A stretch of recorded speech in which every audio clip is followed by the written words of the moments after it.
Hi, my name is Christina and I am your librarian here at Christina's Bookshelf. Today I am bringing you Manny, Go Get Your Guy by Amy Lane, published by Dreamspinner Press. This is part of the Dreamspun Desires series, and it's Manny book number 2.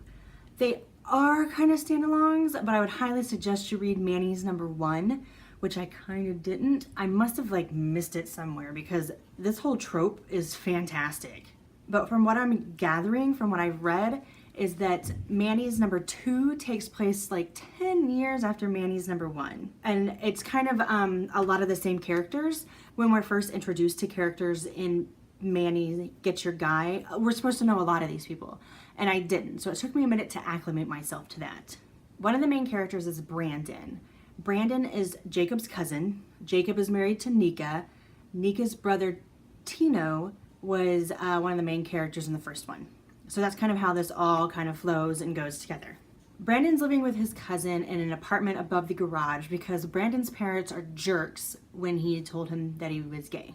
So he made himself a new home. Taylor is Nica's best friend. From what I understand, we met him in the first one. He was a huge jerk in the first one. And now he's back. It's 10 years later. He is a military veteran. He has lost his eye in battle.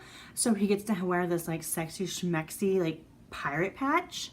And he's changed. But some people, it's gonna take a little bit of time to see him as changed. But he's going to come to us searching for a job. And Nika's mother owns this maid service. And so she's like, oh my gosh. Since my daughter and son-in-law continue to procreate like bunnies, why don't you be the Manny? And he's like, whoa, you want me to take care of kids? And Brandon, who looked at him and thought, man, this guy is sexy, and then heard them talking about him becoming the Manny, Brandon flipped his lid and became a complete asshole. And here's where part of the book kind of irked me a bit, because Brandon was a huge jerk to Taylor. So he kind of talks to somebody and it's yeah, okay, I think he's hot, he's cute, I might want to know him a little bit more, I'm kind of sexually with him in my mind here. And then it's just kind of so it goes from Brandon being a complete jerk to, okay, yeah, he's hot, I kind of want to do things with him, to, hey, Taylor, I'm sorry. And so Taylor's just hey, you're a kid. No, it's not okay because he's a kid.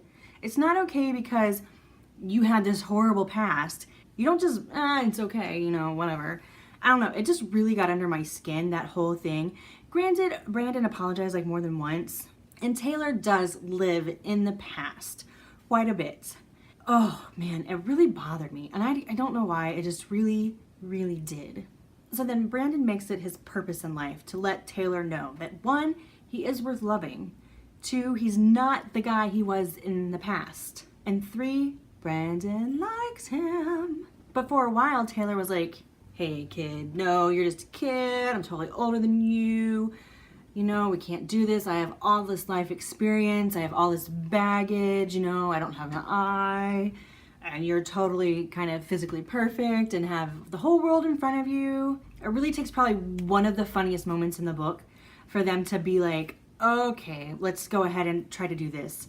And Jacob kind of got his man card during this scene. We see just how protective Taylor can be in this scene, and just how Brandon's mouth just kind of runs away without him sometimes. He has a really morbid humor. And I think that was one of the only things we really connected on. I didn't have a great connection with Brandon through the story. I don't know why. I really connected with Taylor. I loved him. But for some reason I didn't get it with Brandon. And then from there, it's just kind of, them working together, trying to piece what they want, how they want it, if it's gonna work, if it's not gonna work. All the while, Brandon, who works for a construction company, is trying to add on to Jacob and Nica's house, while at the same time, somebody keeps informing him that his father is sick, and he's just I don't care, I don't care. Taylor's trying to run this household. Nica is sick. He has 4 freaking kids, 10 and under to take care of. And Nica's pregnant with the 5th. I mean, it's just this rambunctious mess of just collusion and collision, and everything is just chaotic. But like I said, once I got acclimated to what was actually going on and whom was who, it was this bundle of hysterics that continually came to us, along with the magnificent sexy times. So if you're into the whole Manny trope, I'm gonna highly suggest this. The only thing I said that was a downfall was the whole I'm gonna be a jerk, I'm gonna say I'm sorry, you're gonna forgive me, and it's just gonna be like quasi easy to slip it under the rug. And my connection with Brandon wasn't really big.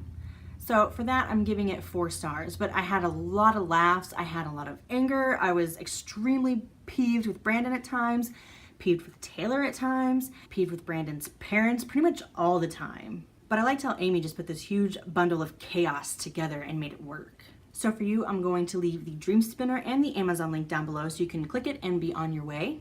If you've enjoyed my review, I'm gonna ask that you help me with that YouTube algorithm and give me a like. Leave me a comment. I love to interact with all of you guys, and go ahead and hit that subscribe button.